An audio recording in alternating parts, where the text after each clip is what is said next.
Today with Matt Stoner. and you are a I'm a naturopath's assistant of a technician in a natural doctor's office. beautiful. The battle between the medicine you practice. It started back in the early 1900s with allopathic medicine and homeopathic medicine, and one got the backing of the big banks and was really strong. They believed that you could do surgery and give medication to people, drugs to people, and that would help them. With their ailments. And then the other path, which the allopathic side decided to persecute harshly. There's actually a division of the American Medical Association that was devoted solely to the persecution of quacks. Right. People that believed that your body could heal itself and that what you really needed was great nutrition and maybe some energy and stuff like that. So it evolved into energy medicine, and both sides have surprisingly come just as far. You see the billions and billions and billions of dollars with like cancer research that's just been poured into, and there's been no progress in the last 50 years at all. Chemo, radiation, surgery, and that's virtually all they do. Special places like Cancer Center Treatments of America, stuff like that, they have a more developed routine.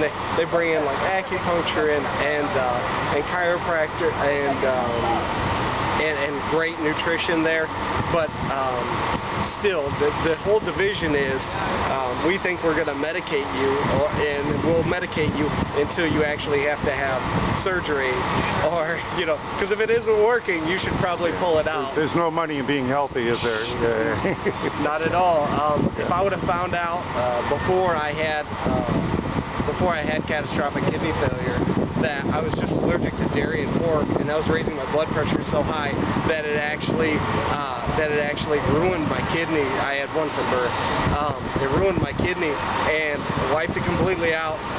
Ended up the transplant medications gave me cancer, and then from there they just decided to medicate me so heavily that I couldn't work. I couldn't stay awake all day, and so I met a naturopath, the lady I work for now, and she told me I was allergic to dairy and pork. I thought she was crazy, but I went with it. It was a chance I had to take. She told me I could come off my immunosuppression and that I would be fine, and that's only like special cases, but still I could, and so that's exactly what I did. And all the doctors still think I'm nuts, but one really nice guy at the U of M finally admitted after me having my transplant for 6 years, he's like, it's hard for me to say that I should really be able, that you should really go back on transplant drugs because they're toxic to your kidney. I mean, we're trying to keep it in there, but we're trying to kill it at the same time. It's a horrible paradigm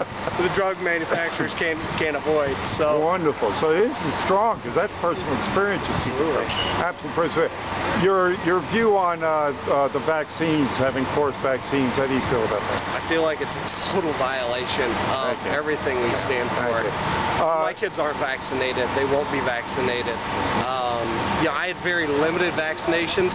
Regardless of what one vaccination does, the way they test it, they never test it versus placebo.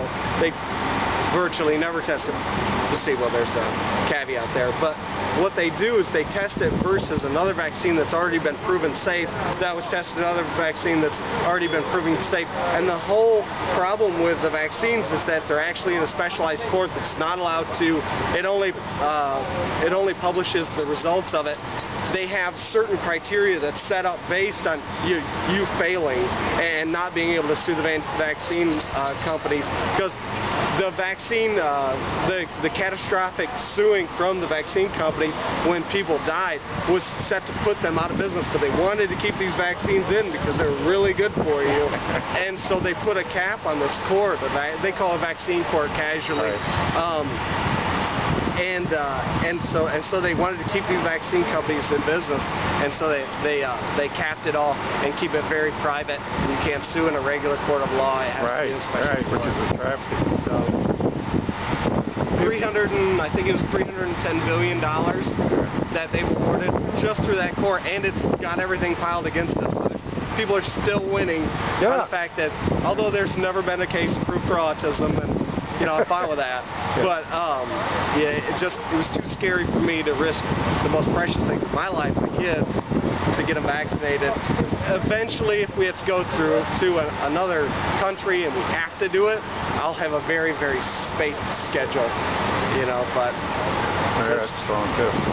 If you had one word to describe Obamacare, what would it be?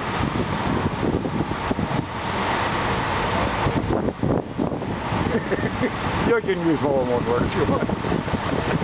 It's a travesty. Yeah. It was What are some of the? It's a big reach of power, a big grab of power. Yeah. What do you think some of the pitfalls are that most people are not aware of? Say you get someone that says, "Oh, I'm covered now."